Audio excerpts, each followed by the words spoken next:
I kind of think dystopian is intersecting with real life more and more. The way people struggle with food, money, jobs, Mhm. and you're sort of a lot of people are at the mercy of entities that may not care much about them. And to me, that's always been a theme in dystopian fiction. Mhm. So it's something I wanted to do, and I wanted to tackle it in the setting that it's in, is because I once worked at a very famous vacation resort over 20 years ago. Okay. And that experience has always stuck with me, particularly how, as a worker, you're so beholden to the customer, even if they're acting out and being horrible.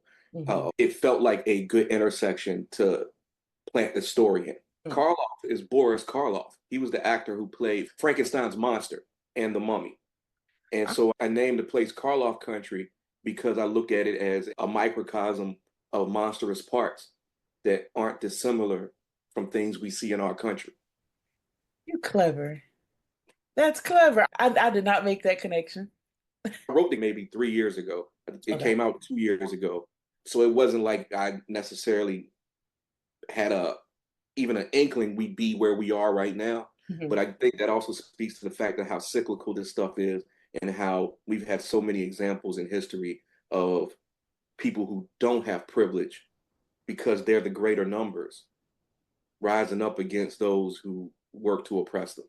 Mm. Um, It feels like in a way how you authors are, it's like you guys write the future a little bit. So even though you wrote that 3 years ago, it still very much applies to the world that we're in now or the world that we're going to go into. I've been joking lately, and it's sort of a grim joke. I'm like, the only thing I got wrong so far is that Bronny James would have been a good NBA player. Uh, Other than that, I've been pretty on point. Some of the parts of the book, of course, were like crazy. So were there any scenes that were tough for you to write? Yeah, I would say the toughest scene was the splash zone scene. So I'm being a little vague, so I don't spoil that in case. But the scene where Jay and the family that sort of borrows him for the week Mhm. when they go to splash zone to see some people punished, that was very difficult because that was rooted very much in the well documented lynchings from like the Reconstruction era, where whole towns would get together, do these horrible acts, and then take pictures in front of the results with their kids, make postcards out of it. So that was a difficult piece to write because I could very viscerally imagine being the person that this actually happened to 100 years ago, however long it was.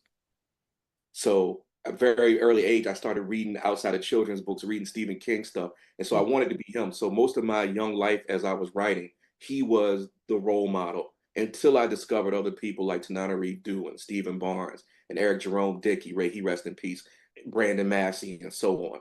What's your favorite thing about writing YA books? Meeting the kids, because obviously the writing part has its own pleasures, but Mhm. that can be kind of lonely.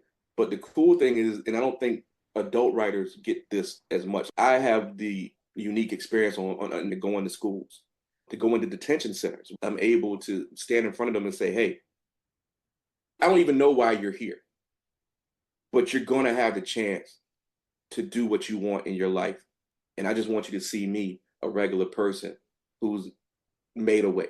Mhm. So you all have the opportunity to make a way."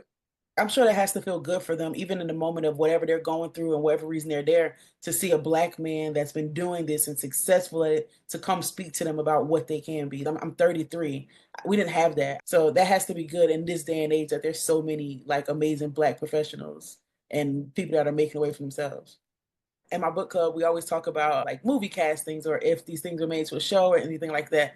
So if you've ever considered that, what actors or people would you want for characters in The Getaway? There was someone I really liked for Jay. There's this one young man. His name is Dallas Dupree Young. I like him a lot. And then for Seychelles, I actually really like Lexi Underwood. She was in the Hulu show Little Fires Everywhere. She played Kerry Yeah. Washington's daughter. If you could write a book with any other author, who would it be? And what kind of story would y'all create? Tiffany D. Jackson. Y'all Of know Tiffany? course. We love Yes. her Love down. her. Yeah, Love yeah, her. yeah. I've known Tiffany for years. She's a good friend. I love her work. And we've talked about it many times. It's just a time thing. I hope we're both around long enough to eventually get together and Mhm. figure out something creepy. What's your favorite book that you've written? The thing I would direct people to that I'm very proud of typically is going to be Spin, which was my mystery novel from 2019. Not So Pure and Simple, which was also in 2019. That's my contemporary coming of age story.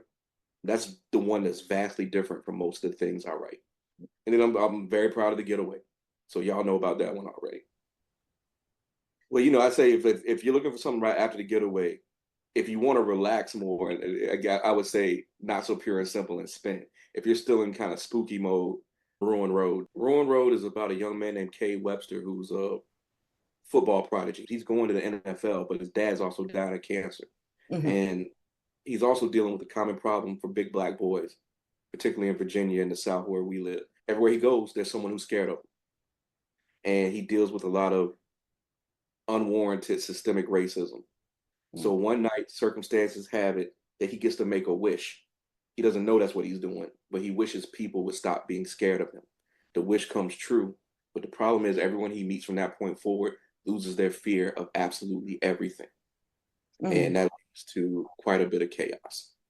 It's my first supernatural horror novel. Um, and I threw the kitchen sink in it. Like, what I just talked to you about, that's like the monkey's paw. You know that story. There's cosmic horror in it. There's the concept of the Faustian deal, which is selling one's soul for worldly gain. It's called Ruin Road because you're in for a ride. Hmm. I saw your name on it and I said Ron wrote Lamar Giles. I'm gonna read it. I don't care what it's about.